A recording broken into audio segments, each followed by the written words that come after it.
What can we learn from the kitchens of Open Door? Be who you are. You are enough. Understatement. The Architectural Digest show where they show the homes of rich and famous people.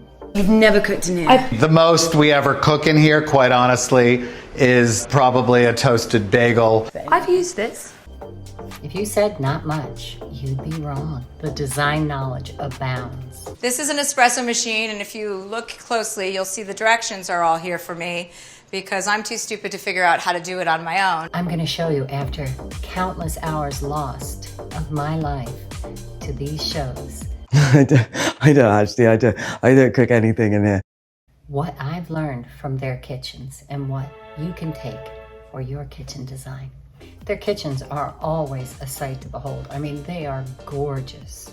The excesses and the full of shitness, it's off the charts. The most common theme you will see throughout all of these kitchens is the lighting. And I don't just mean the light fixtures and the recessed cans. I'm talking about the natural light.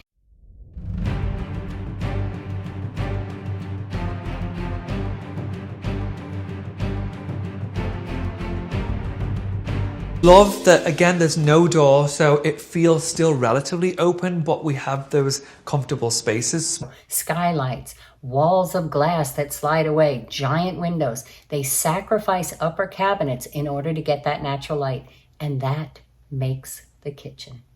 In every case, the lighting is magnificent. Open it up to the sky. So we were able to open up the ceilings and put in these two skylights. This house overall has a lot of light. I love this kitchen so much because of all the natural light, the big windows.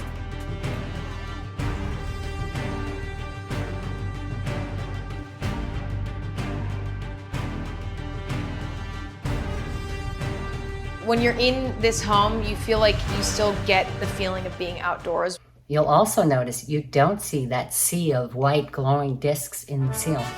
And that's because they're using the good ones. Small, recessed, proper cans, and less of them. The lighting is layered and it's plentiful. It's a major design consideration in all of these kitchens, whether it's the lack of it or the abundance of it. Right here is this unbelievable pot rack. So this is a custom brass pot rack. It takes like 4 months to get one of these pot racks. Sometimes I hit my head and it's in my sight line. And it's so gorgeous. I just stare at it sometimes. Probably only twice a day that I hit my head. Never used them, and I never will. That I hit my head. I just think it looks very pretty. Got this stove and then realized I had to learn how to use this stove. This is the stove. This is probably my favorite thing because it's just the most beautiful LeConte stove. I have dreamt about having a big stove. This one should look very familiar. Here's the modern and the classique. Then you get into the fun stuff, so popular with the rich and famous. Look at the colors. Oh, it's crazy business. The one thing I wanted, I was like, I need to somehow figure out how I can make this stove in my kitchen. Here we are on Le Cornu. Go for the big sucker. Look at these choices. I find it hard sometimes as a designer to watch these shows because sometimes they're just not relatable. I mean, Gwyneth Paltrow's bathroom. This is kind of the most incredible. Hello, a schwitz, hot tub, a cold plunge, come on. Call me, girl. I'd like to hang out in that spa. But that's not something that most of us are going to have the square footage for. However, It's a bit of a spa. we can get those light fixtures because she did partner with Waterworks. So there's always an ulterior motive. Why would any self-respecting rich person open the doors and let strangers in their bedrooms? And the lady from Shark Tank, she was on TikTok with Caleb Simpson and sold her house in a few minutes. So they have a motive, but so do we. The other reason is because when I was a plebe designer fresh out of grad school in LA, I never once met a celebrity, never once on a job site. You trip over them on the street in LA, but not at their own homes. You know, we watch these shows because we want to learn something about the star, but it's not really telling about the person that lives there if they haven't had a lot of input in the designs. Like a train wreck, we can't look away. I mean, I have to know if John Stamos got a new bed since his single life. I mean, girls gotta know. This is where you would prepare the food, from what I've seen. What's my favorite thing to make for dinner? It's reservations. And the fast food comes here. I don't cook. I always like order food or I go out. I don't cook that often. I eat a lot of meals. I actually don't eat any of this stuff. The first thing we can learn is nobody cooks. I'm not too much of a cook. Nobody. When you reach a certain level of fame or stardom, you stay in your zone of genius.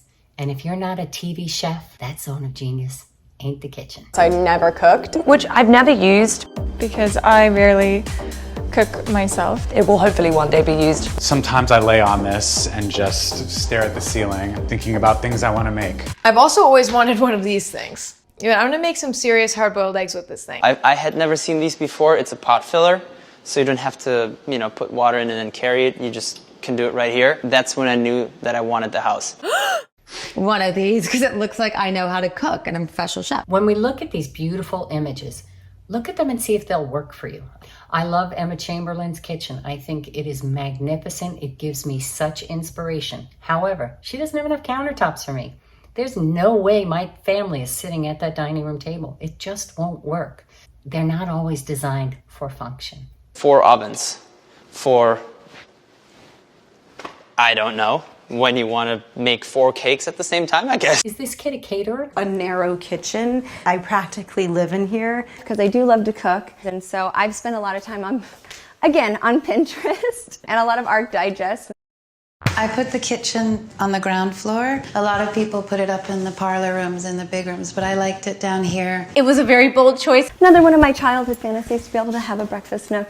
The beauty in them. You take a bold choice and sometimes it'll work out and you be connected to something that's really powerful within yourself and your family. Other times you make a bold choice and you just have to repaint it. This was one of the first things that I found that I felt like, oh my God, I have to have those. Now it's like my favorite part of the house. And so I think it really started with this marble. It has all my favorite colors in it. It has the green, the rusty color, the white. And so then we kind of built the kitchen based on that. Why not keep it going and put it under the sink? Who's making the rules? Me. Did I hit my head? This is like an ordeal sitting at the dining room table. It's not corn. It's actually a stool. We always want to design with function first. It has to work before it can be beautiful. I look at Hilary Duff's kitchen and it's beautiful and it's graphic and it pops. But a double island with the sink way back there and my kids are sitting way over there, it might be a little difficult to navigate. Think about how it's going to work. I wanted to do marble, but my mom suggested to not do it. They're not all perfect, but they look good. You'll notice in these kitchens, there's nothing on the counter. It's like the countertop is lava. Where did all the stuff go? I'll tell you where. Catering kitchens, sculleries. They don't use these kitchens. In big homes like that, when you're entertaining, you certainly don't have a caterer come in and use your $50,000 stove. They use a different stove that we don't see on TV. There is no pantry. That's insane. This is kind of like our pantry drawer. Don't judge because it's not very organized right now, but some of the up-and-coming stars you can see that have houses that are a little bit more relatable do have some of the same problems, like where's all the stuff gonna go? basically I stuffed everything that was on this in here, so I'm not gonna show you anything else.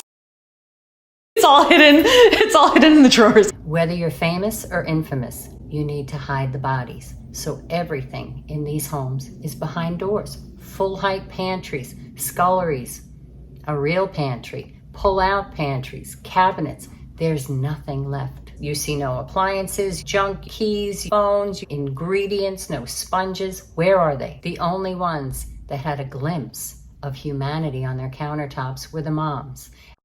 Don't ask. So rude. And even then, it was a beautiful soap dispenser or a lovely container of utensils. Take cues from that. Less is more. The best part about watching these full o' crap shows is the custom touches. So if you look at Emma Chamberlain's kitchen with the copper faucet, the copper pot filler, and then the copper detail around the hood, those aren't complicated ways to make a really custom looking design. A funky handle. We have these like handles that are really fun. Whatever it might be, if you think about it before you build and you incorporate it into your design and you do it like Emma did with 3, that's good feng shui, it'll make it look like $1 million. Plan for them before you build. They don't cost anymore, and they are so much more thoughtful and elevate your design. It's a simple piece of copper around a hood. It's 2x4s and a little bit of Venetian plaster. It's not hard to do, but it looks magnificent. When you think of the details ahead of time, it really elevates your design. And my favorite part of maybe the whole house, She had this weird alcove. is my plant wall. She put plants in it because it's her hobby and it's something that she loves. Incorporate that into your design and it makes it more special. It makes you want to be there. It's just time and thoughtfulness, and that really shows in the end product. That's what they pay for. A lot of people being thoughtful on their behalf. So you got to be thoughtful on your behalf. And it always looks like this. It's just, you know, lemons can move and eat. Before you guys came, I was just making sure that my daughter hadn't taken bites out of the fruit, because her favorite thing to do is take a bite, put it back. Take a bite, put it back. Take a bite, put it back from every piece of fruit. 9 lemons in a bowl with apples will rot on your countertop. Don't do it. We rented a house in Manhattan Beach that had one of these Lacanche ovens from France, and we said the next time we own a home, we want to put one in. So this was a big deal for us. And if you want to know the difference between someone who's an A-lister or a serious cook and someone who's up and coming, just check the stoves. Thanks so much for watching. Understatement. Need it edited so I can move on to the next thing. Yeah, Or, well, that, hey, and then I was like, I don't like. Who'd have thought Barbara Corcoran would have her own trailer? Hey, why not? Who would ever thought that you could make a trailer look this good and have a double wide? Who told you this address? Nobody knows I'm here. Assistant. You're kidding. Your assistant let me know.